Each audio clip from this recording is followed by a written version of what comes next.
You know what? They've got a good product, but a good product isn't good enough, right?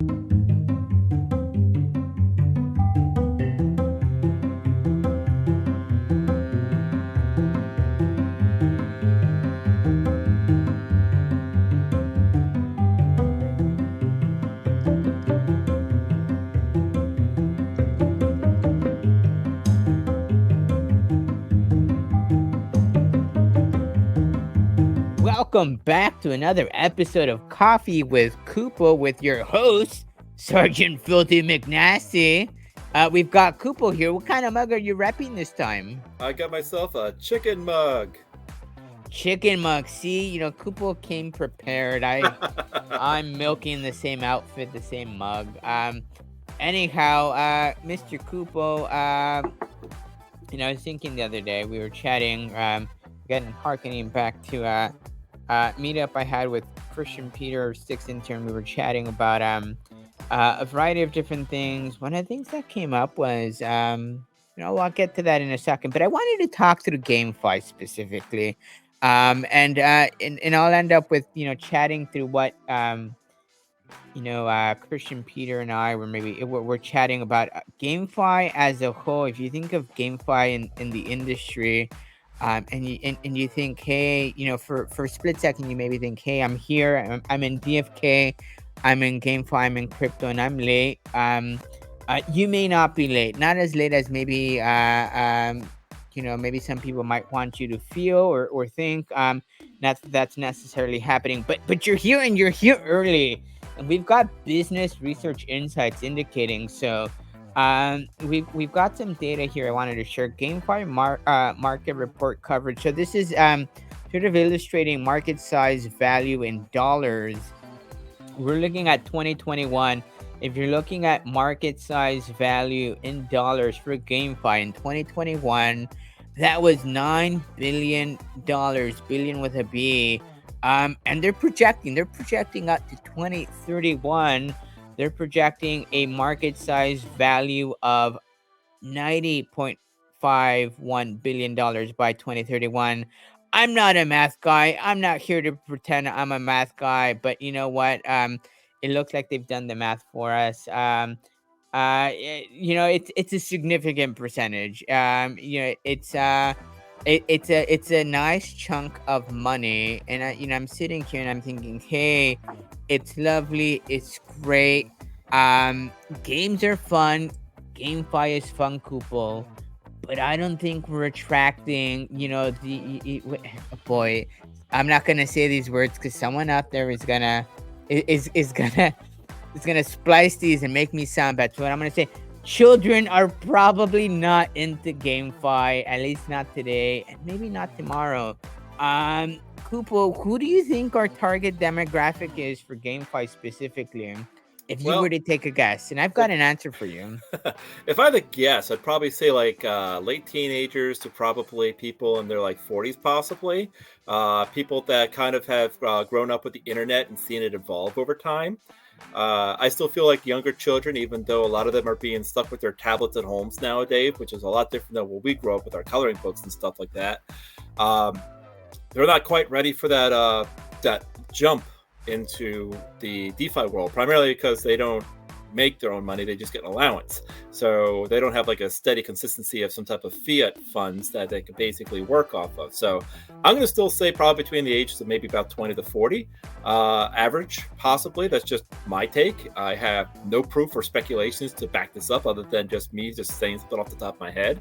But just from how the internet has evolved from the days of us blowing into a cartridge to, getting the first day patches in our video games to what the DeFi world can offer and just how the gameverse and crypto can actually turn out. We're in a rapidly changing market and video games are here to stay. It's just how they're just going to work in the current market, the current world, through bear markets, through bull markets. It's all based on the demographics of the people and how they're actually going to be investing into these projects. We've seen through this horrible crypto winter, several projects die off and others that are just not even a memory. They're like, oh, I never even heard of that one and it's already dead. But those that survive what we got going on here have potential. And I feel that once we can start catching wind of a potential future bull market, those that survive the crypto winter have the greatest potential of being successful.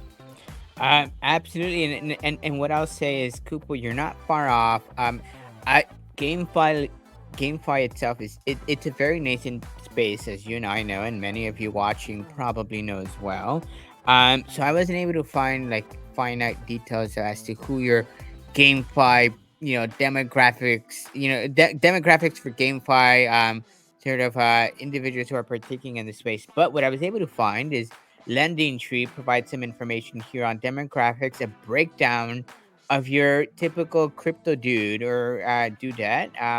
But in fact, it's mostly men, right? Twice as likely to be men, a male investor than a female investor.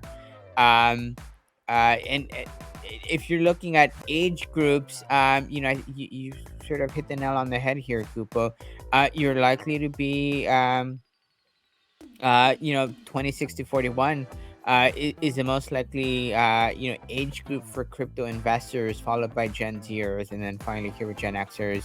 uh it's the and this one was interesting. Those with children younger than 18 are more likely to currently own crypto than those without children, and again, more likely um is the key word. Uh, does that translate to GameFi? Not necessarily, right? But it's an indicator, and sort of an obvious one here. If you're investing in crypto, chances are is you're if you're investing in crypto, you're making more money than not.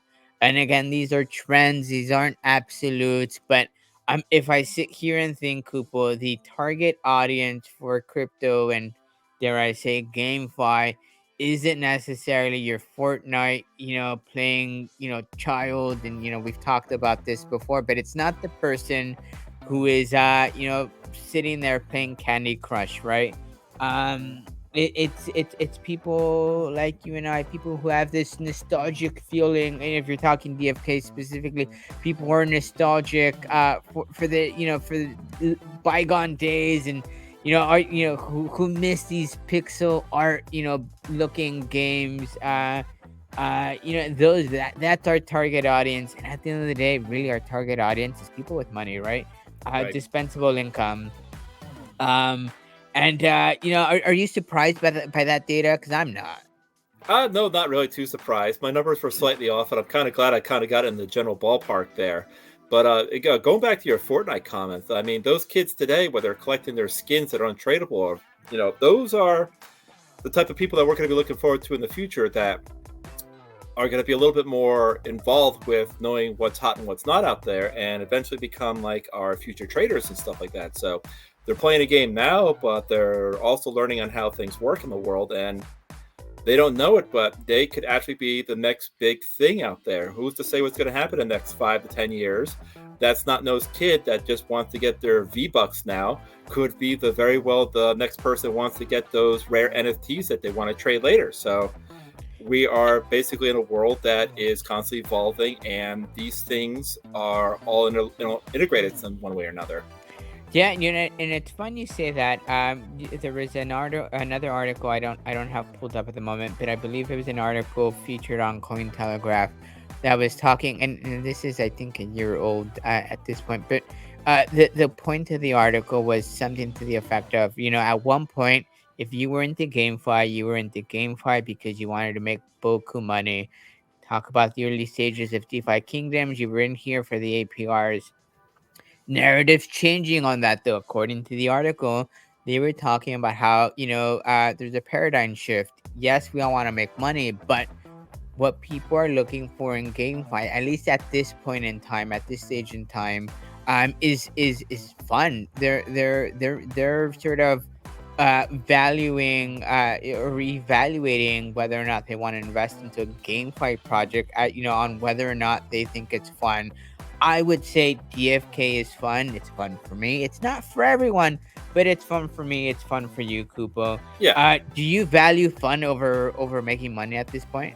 Right now, yes, absolutely. You got to have fun with what you're doing here. Everybody that looks at money, I know money is important out there, but money doesn't bring happiness. The people that you meet along the way, the experiences that you have, the friends that you make, I feel that's what really is what it's all about here. So eventually, I would love to see us all succeed. Don't get me wrong there. I would love to see us all hit the moon together. But right now, the project is young. We're working with what we have. We're building. This team is actually going to new lanes to things that have not even been touched in the crypto market, which is only going to be expanding on later. We're working with partners. We're building up a game. So there is potential. Right now, we're just a seed, and seeds take time to grow. And I'm hoping that we're going to sprout into something mighty that we're all going to just enjoy together as a whole. Oh, absolutely. And that was part of the conversation I was having with the group at our meetup recently is, hey, you know what? They've got a good product, but a good product isn't good enough, right? You've got to have a bit more than that. You have to have the right team to lead this good product in the right direction. I think of the likes of Dreamer. I mean, what better, what could you dream of a better leader, right? He's doing all the right things, at least by me, right? He's doing he's networking, he's making those connections, he's literally putting his life on the line, right? Spewing blood for the for DFK, right? The potential is huge. But let me ask you this, Kupo. Seeing, given what we've talked about, any ideas as to how we're attracting that middle-aged sort of individual who's got two kids, or a kid, and they've got the dispensable income, but maybe they don't have the time. I mean, how do you attract someone like that into DFK? And maybe that's our target audience, right? What do you think? Well, right now, probably, and of course, like you said, those middle-aged individuals can always like bask upon like those like old glory days. Anybody that's ever had an inkling in a classic Final Fantasy or Dragon Quest game, anybody that ever is like wanted to experience like a Dungeon and Dragons type feel, anybody that ever just wants to join a community of just pure nerds that can just dork out, or anything of that type of factor, there is opportunities for us. So anybody that's even played like an MMO that just kind of wants to take a sit back and just sort of like, I want to just have the basic stuff and not the 14th expansion pack that my beautiful EverQuest or World of Warcraft has turned into these days, something that's a little bit more like slice of life, that's what this type of project's all about. There is potential. We can show them the roadmap. We can show them what's in store. We have the great Discord community. We have many wonderful guilds. We've got phenomenal content creators such as yourself, Sarge, and other investors that are looking into the DFK project. So we're kind of like a center point for other gamified universes to focus around. We want to be like the core. We want others to look at us and be like, wow, remember when they first started out? I mean, I always remember back to the days of like what Final Fantasy was about. Womp womp with the shirt here. There's always those rumors that saying like Final Fantasy was given the name Final Fantasy because Squaresoft was going bankrupt, and that was literally going to be their final project. And lo and behold, it turned into something phenomenal. I honestly feel that at the height of this bear market, during this cold crypto winter that we're going through, the fact that we have weathered so much and the team has been through so much, and yet they're still engaging with us, they're talking with us, streamers out there on Twitter. You have yourself these, you got Workhorse and Pieface and other individuals that are going on the streams these days, and just anybody that pops into the Discord to say hello. Dr. Zipper's phenomenal with that, and so is Bolin and many of our other wonderful devs and moderators. So there is a big heartbeat going on with this project, and I want to see this really shoot off, and I want to see their what they have in store, like their view, the way that they see the game. We're only about like 10% done with what they're envisioning here. That's the word I was thinking of. And I want to see what their vision is. I want to see what they are going to create. I want to be a part of that experience the whole way. And I would love to bring in new people on board to see this project work from the ground up. Absolutely, and this brings to mind a picture I took when I attended 3XP. There's well, couple of things here. I think what I'll point out is the fact that not every project makes it. Nope. And of those projects that are making it, less than 50% are playable today. And lo and behold, we've got a project that's playable today. But here's what I was getting at through that whole diatribe, Kupo. Part of the conversation I was having with KP was, you know, DFK, it's awesome, it's great, I love it, but I would enjoy it a tad bit more if I could play it on my phone. And yes, we can play it on our phones today, but I think inevitably at some point down the line, if we want to see DFK sort of succeed and sort of grow as a project the way we think and believe it should grow, is we need it, we need an app for that, right? Yeah. Gaming as a whole, here's a projection here by 2026, mobile gaming, they're projecting that, it's going to be an industry that hovers well over $300 billion. um and if you sit here and you think, why is it that big of an industry, is for me at least, right? I myself, I am a dad. I end up consuming, and sometimes it's the dumbest of games on my mobile phone while I'm sitting, standing in line for, to pay at the grocery store, you're sitting at the doctor's office, or even, you're at a boring work meeting and you need to just like, you need to be present and maybe listening, but not actively presenting. Like, mobile app, I think it's the future. I know we're not there yet. But what are your thoughts? How do you feel about DFK on mobile? Oh, I feel 100% about that. To be honest with you, I am quite naughty, and I'll whip out my MetaMask all the time at my Fiat mines just to see what my foragers are doing or if something's sold on the tavern. But yeah, I mean, there's a lot of times where I have just downloaded something random off of like the online store just because, like, oh, this looks like a cool puzzle game, or this looks like a cool role playing game.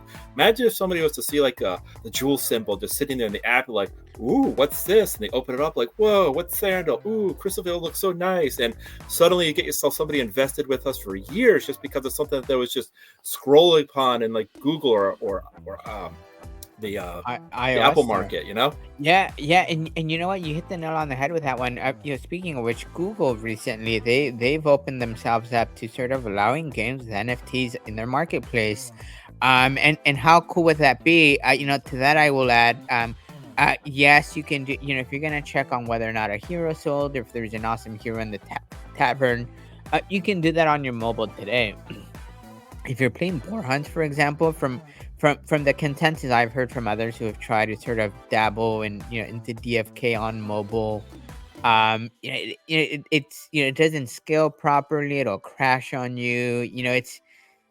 And I think, hey, if you're not gonna be able to successfully put a Call of Duty game, and I know they've tried, right? They're not gonna put, you're not gonna be able to put a first person shooter game on a mobile phone because there's too much to it. But a pixel art game, I mean, the writing's on the wall for me. It's an inevitability. I would love to see it. And you, the viewer, I mean, what do you think? Would you love to see a DFK mobile app? Let us know in the comment section below. As always, this has been your host, Sergeant Filthy McNasty, Kupo, here with ya, and we'll catch you next time. Until then, Sarge out.